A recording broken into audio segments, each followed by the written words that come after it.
Bismillahirrahmanirrahim. Assalamualaikum warahmatullahi wabarakatuh. Di sini kembali lagi bersama saya Argi. Pada kesempatan kali ini saya khususnya sedang berada di kediaman putra pertama dari Bapak Salih Iskandar, dan kebetulan saya sekarang ditemani oleh istrinya gitu. Dengan kami biasa menyebut Ibu Diana gitu ya. Jadi yang ingin ditanyakan mungkin nggak langsung pertanyaan gitu ya Bu ya. Enggak. Perkenalan dulu. Jadi pengen nanya-nanya lah seputar dari awal kesini sampai sekarang ini gitu Ibu, bagaimana gitu untuk langkah awalnya sampai bisa kenal sama Aperis, bisa kenal sama keluarga Pak Salih lah, itu intinya. Oke. Sebelumnya saya menghaturkan nuhun ya kepada Argi yang hari ini sudah mengundang saya di sini. Juga ini channelnya Bapak Salih ya. Hatur nuhun pangapunten Bapak. Mungkin sekilas dari saya ya. Jadi deg-degan Pak, karena yang nonton bukan teman-teman saya tapi teman-temannya Bapak ya. Jadi bawa enjoy aja lah, santai gitu ya. Mungkin sebelum ke pertanyaan ya, tadi kata Kang Argi, saya menjelaskan dulu gimana sih awalnya saya bisa bergabung dengan keluarganya Bapak gitu. Jadi perkenalkan, saya Diana Nilam Kusuma, mantu Bapak Salih yang menikah dengan putra Bapak Salih yang pertama, itu Muhammad Husain Gifari Iskandar. Awal mulanya sih mungkin sedikit flashback ya, saya ya. Gitu ya. Nah, awal kenal saya sama Aperi mungkin ya, lebih familiarnya mungkin kenalnya Aperi. Awal mula saya kenal sama Aperi itu sebenarnya bukan dari background latar belakang pendidikan ya. Tapi dulu saya ketemu di salah satu studio musik di daerah Ujung Berung. Dari situ mungkin saya masih SMA kan? Iya, masih SMA. Dan Kang Ferry itu lagi kuliah kalau nggak salah jurusan musik ya di STIMB. Waktu itu Pak Ferry lagi main biola, saya kebetulan cuman hobi nyanyi dulu. Jadi di studio itu kita ketemu di situ. Nah, habis ketemu dari situ nggak langsung pacaran ya, kenalan dulu. Malah saya itu officially dengan Kang Ferry itu di setelah saya lulus SMA. Nah, setelah lulus SMA malah kita itu hubungannya LDR. Iya, jadi selama 3 tahun itu saya bekerja di salah satu franchise di Kota Bogor.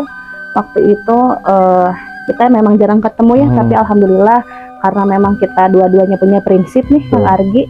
Jadi sampai sekarang alhamdulillah udah punya 2 anak ya. Nggak nyangka juga sih sebenarnya. Nah, mungkin dari background latar belakang yang sama mungkin saya dengan Kang Ferry, akhirnya kita menikah. Mungkin sedikit cerita juga ya, gimana sih awal mula Pak Salih. Saya juga sebenarnya kaget Kang Argi. Kaget waktu itu tuh saya masih umur 19 tahun. Ya 19 tahun. Iya, saya biasa ya main ke rumah Kang Ferry, ada ibu, ada Teh Fatimah gitu. Nah, saya itu diajak sama Teh Fatimah nih ke Ciwaru.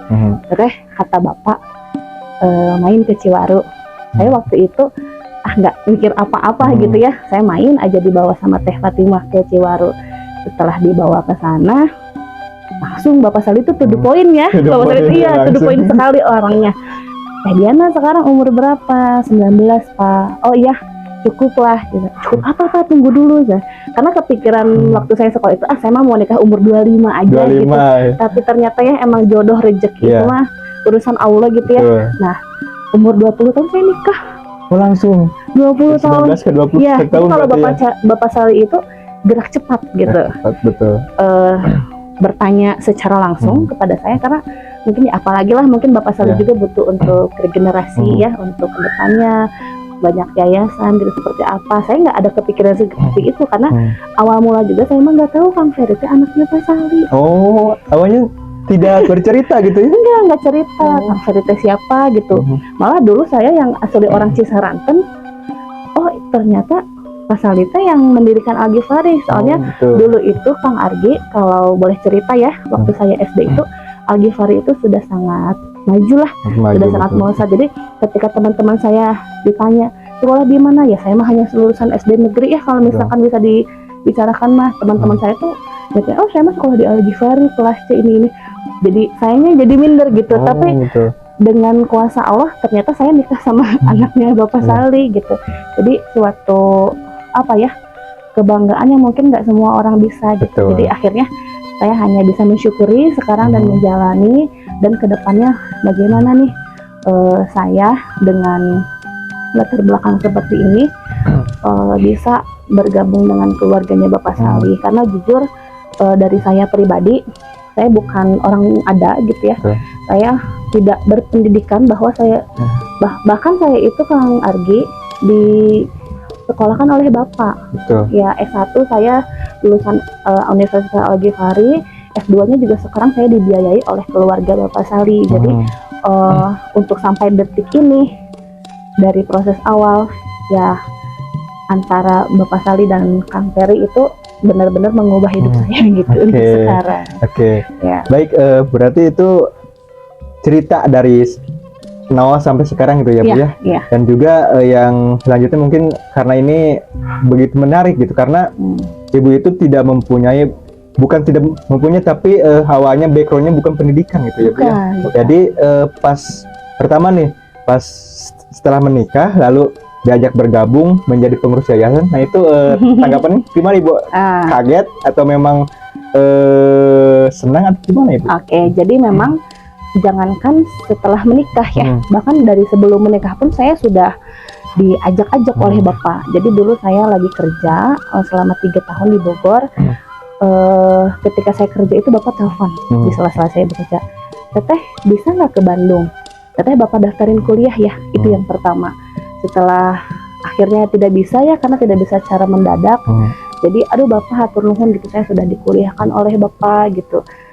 Dan mungkin nggak lama dari situ ya istilahnya menikah lah. Ketika menikah itu 2015 mungkin saya langsung sama Bapak, udah ya gak usah kerja di orang, harus kerja di Bapak gitu. Awalnya nggak kepikiran kerja di Bapak kayak gimana sih, ternyata luar biasa ya. Biasa perjuangan. Biasa perjuangan. Mungkin Hargi sama Kang Dera juga merasakan gitu seperti apa sih kerasnya Bapak Sali. Tapi yang saya lihat itu dari kerasnya Bapak Sali itu bukan suatu kemarahan, bukan suatu apa gitu, tapi yang saya lihat itu perjuangan.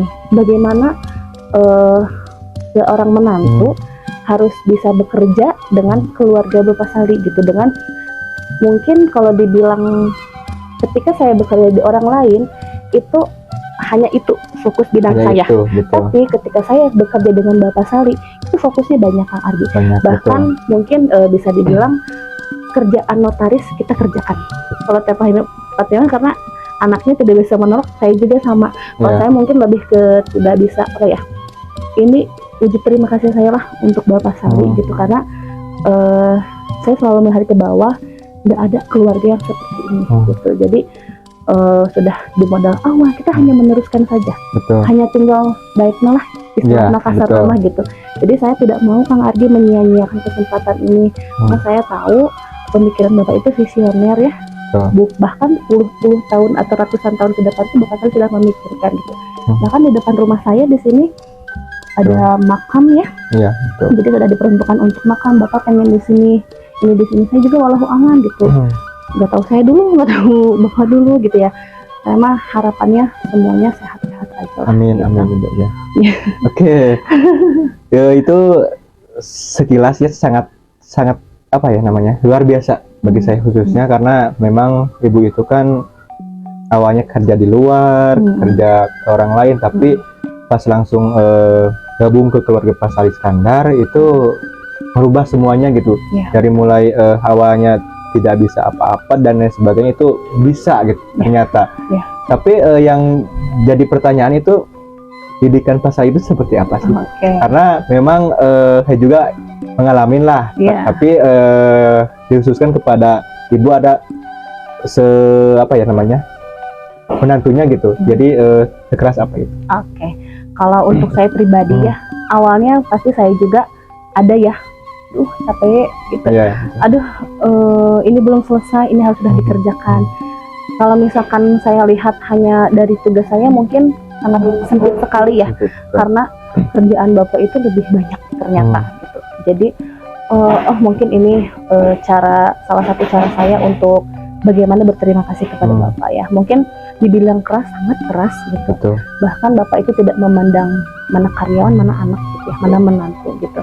Ketika saya salah, saya tegur, saya ini, tapi bukan untuk dijatuhkan, tapi bapak bangun kembali. Betul. Kamu ini salah, gak apa-apa gitu. Bapak itu yang saya amazing ya tentang bapak itu, kok ada ya orang kaya bapak gitu. Bapak tuh udah capek seperti ini, tapi masih mau ngajar langsung gitu. Iya, betul. Argi bisa lihat di pimpinan mana sih yang terjun langsung untuk ngasih tahu ke karyawan. Jarang Jarang sih, ya, jarang ya. Nah, itu mungkin yang saya rasakan juga kepada Bapak Sali. Saya ngalamin Kang Argi bikin surat salah, soekon apa segala macam. Tapi saya berpikir, oh ternyata sampai di titik ini tuh prosesnya kayak gitu ya. Ternyata saya bukan untuk Bapak Sali pribadi, betul, gitu, tapi untuk membekali saya juga gitu sebagai menantu, karena Bapak tahu saya bukan basic dari saudara ya, bukan basic betul, keluarga Bapak Sali. Gimana ya caranya biar menantu saya itu bisa gitu.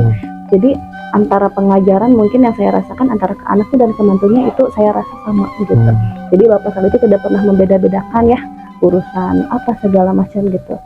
Nah mungkin itu sih kalau misalkan didikan Bapak seperti apa ya, keras sama, tapi kerasnya itu dengan kasih sayang mungkin ya. Betul. Kasih sayang seorang bapak gimana sih gitu. Yang saya rasakan itu Pak Sali itu nggak hanya keras gitu, tapi juga perhatian gitu, termasuk ke putra-putranya gitu. Saya juga semenjak bergabung dengan keluarga Pak Sali, saya bisa menilai Kang Argi, oh ternyata Pak Sali itu sangat perhatian ya, penuh perhatian, sehingga ke anak-anaknya pun sangat perhatian. Seperti Teh Fatimah ya, sangat perhatian kepada saya dan anak-anak saya dan keluarga saya. Kemudian adik-adiknya ketika saya ada masalah apa segala macam, ketika saya cerita, mereka mau merangkul saya gitu. Termasuk yang paling kecil Intan itu udah mulai gitu terasa, ternyata memang kadang kita hanya butuh pelukan gitu, kadang kita hanya butuh didengarkan dan mereka ada. Jadi menurut saya apalagi sih yang saya nggak akan nyari apa-apa kok di keluarga Bapak Sali. Saya mungkin seperti yang sudah dijelaskan kemarin di podcastnya Teh Fatimah, yaitu jadi saya nggak akan menuntut apa sih yang akan saya dapat, tapi apa yang bisa saya beri untuk keluarga Bapak Sali ini. Oke. Nah itu ya sangat luar biasa sekali pengalaman dari mulai awal sampai sekarang detik ini menjadi bagian dari keluarga Pak Sali Iskandar. Dan juga satu lagi nih Bu, pertanyaan yang memang khususkan buat para milenial khususnya, karena memang saya lihat itu banyak generasi Gen Z gitu ya sekarang, Gen Z disebutnya Bu. Jadi dikit-dikit ngeluh, dikit-dikit capek dan sebagainya. Nah ini buktinya seorang perempuan bisa menjalani semuanya dengan ikhlas, dengan penuh tanggung jawab. Itu gimana Ibu caranya mengatasi rasa capek, rasa takut dan sebagainya, itu gimana Ibu? Oke. Jadi alhamdulillahnya ya, bukan hanya dari diri pribadi mungkin ya, tapi kita harus pintar-pintar cari waktu untuk quality time, karena sekarang itu isunya mungkin health mental ya. Betul. Mental health gitu. Isunya itu mental health, di mana mungkin saya termasuk generasi sebelumnya dan generasi sekarang.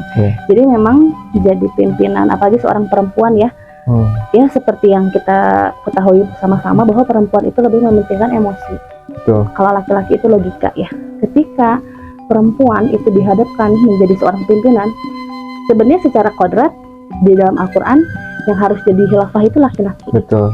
Tapi pada zaman sekarang kan berlakukan sesuai zamannya ya, berlakukan sesuai zamannya. Ketika perempuan dituntut menjadi pemimpin, itu memang sangat sulit sekali Kang Argi, harus membalanskan antara emosi dan juga logika. Jadi saya nggak bisa sebagai pimpinan perempuan itu emosi emosi nggak bisa gitu. Tapi saya juga belajar bagaimana ya caranya memasukkan logika. Jadi dalam setiap mengambil keputusan, alhamdulillah mungkin ya untuk kaum milenial dan Gen Z, mungkin saya termasuk milenial mungkin ya, untuk Gen Z itu coba dibalik lagi gitu. Jadi apa sih yang sudah membuat kamu sampai ngeluh, sampai capek? kalau semua kerjaan nggak ada yang nggak capek sih Kang Andi. Jadi ketika kalian capek itu kembalikan lagi, kita hanya bisa merubah rasa dari rasa sangat capek menjadi oke, saya ikhlas. Jadi kita sendiri harus selesai dengan diri kita sendiri dan harus bisa menerima gitu. Oh ternyata itu tuh hanya pikiran saya aja gitu. Jadi kalian itu terlalu sibuk dengan pikiran kalian.